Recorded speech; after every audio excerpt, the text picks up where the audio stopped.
the long range goal of brainwashing is to completely eradicate free will and make people predictable. So it's really hard to control somebody who has free will. So, which I personally believe is God-given and something which is inherent in all people. And if you've ever kind of hang around any little toddlers, you'll know that they 100% own their free will, right? So it's something that we have ingrained into us. So even as adults, we can choose to do whatever we want. So if I want to stab somebody in the eye with a pen, I absolutely could. So I'm not going to, because I have my own ethical and moral code, but I have the free will to do so. So the problem with free will is it gives people the freedom to choose, and being able to choose to not comply is the worst nightmare of any totalitarian dictatorship. So in order to have complete control of a populace, people's free will must be removed and their patterns of behaviour must become predictable. So for example, if I walked up to somebody and jabbed them in the eye with a pen, right, they might fight back, they might run away, they may just stand there frozen, and they could do like a number of other things, right? So that person's reaction is completely unpredictable. We have a good idea of potential reactions, but we can't guarantee they're going to do one thing or the other. However, if I walk up to somebody who's been brainwashed into believing that being jabbed in the eye with a pen is a sign of respect and they must bow in thanks if it ever happens to them, then this is going to be their reaction. No ifs, no buts, no wavering. They will literally then do that thing. And you might be like, come on, Kate, that's just bonkers. That's not going to happen. That's really extreme. You're nuts, right? But did you know during the colour revolution of China, which kind of happened not long after World War II, children went home from school and inside school they beat their own parents to death for being against the Red Army. They beat their teachers to death, and these were like young children. I'm talking like 6, 7, 8 and 9 young children.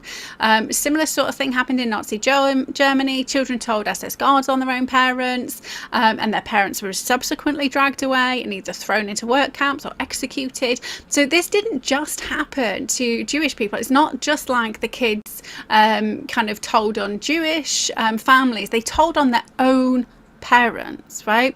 So Germans were also murdered in this way. So the UK and the USA governments tried the exact same tactic.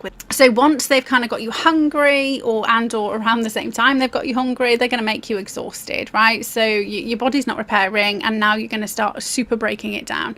So when somebody's tired, their capacity to access higher order cognitive functions such as like planning and reasoning and all kind of like logic-based tasks, the things that we need to move towards desire-based goals, the things that we need to feel good, the things that we need to function, all of those things just stop working. We become interrupted. You know, this is why maybe when you're really stressed out, you put the kettle in the fridge, right? We do weird shit like that. So because your brain's slowly being unable to function.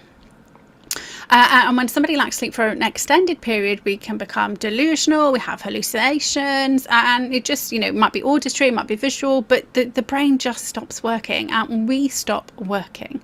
And when you look at all the government funded jobs, right, they are the most dependent on useless bureaucracy. They spend 90% of their time doing bullshit paperwork, keeping them distracted and always having to play catch up with what they need to do in their own time.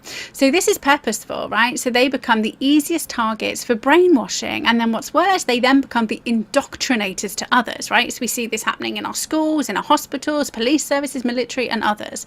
They're literally too tired to think straight. So I have personal knowledge of this. My dad was in the RAF, my mum the NHS, my big sister in secondary school teacher, and my little sister is an academic, right? Regardless of their intelligence, they parroted the same old propaganda being pushed when they were in the thick of it, right? So my mum's now retired, my dad's now retired, and they have definitely started to see things very differently. There's the arrow. Shit happens. So we're going to revive our locus of control. So this is something that's barely ever spoken about outside of psychology, and then usually only kind of when you're helping a kid with anger issues or maybe ADHD, right? And this is really important. So there's an internal locus of control and an external locus of control. So an internal locus of control, so that's when you listen to yourself above all others, and external is when other people's opinions and beliefs outweigh our own. So when we're young, it's naturally external, and then as we start to build our confidence in ourselves, it becomes internal. So what brainwashing does is it blocks this process. I mean, it kind of sometimes reverses it, but most of the time it just blocks the process, right? More effective brainwashing will seek to block it rather than reverse it. And so it's blocked because of the way that the social structure is designed. So kids are in school until they're 18. There's a huge push on to go to university. It's got nothing to do with increasing the academic base of the UK or America or wherever else they kind of did this. It has everything to do with maintaining control of somebody's capabilities to make decisions for themselves during the critical identity and confidence development period in childhood, which is puberty. Right? So in order for them to hold on to, so pre-puberty, children have an external locus of control. It's why like their parents are like everything. And when they're at school, because they're in school such a long time, their teachers are everything, right? Because they are who they look to. And then it's our friends. It kind of goes from the teacher and the parent to your peer group. And then as you get older, you start to have confidence in yourselves, right? So, and this is why influencers are so dangerous, right?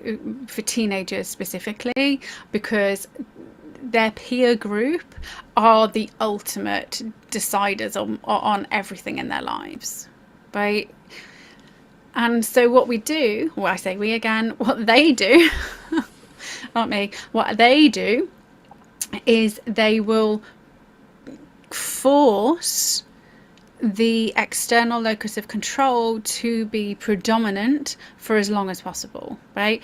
And it gives them an opportunity to brainwash for longer, right? So if you now know that we naturally have an external locus of control right from birth right up into kind of puberty, that's a long time you can put shit in somebody's mind. And that's also why they target the education system.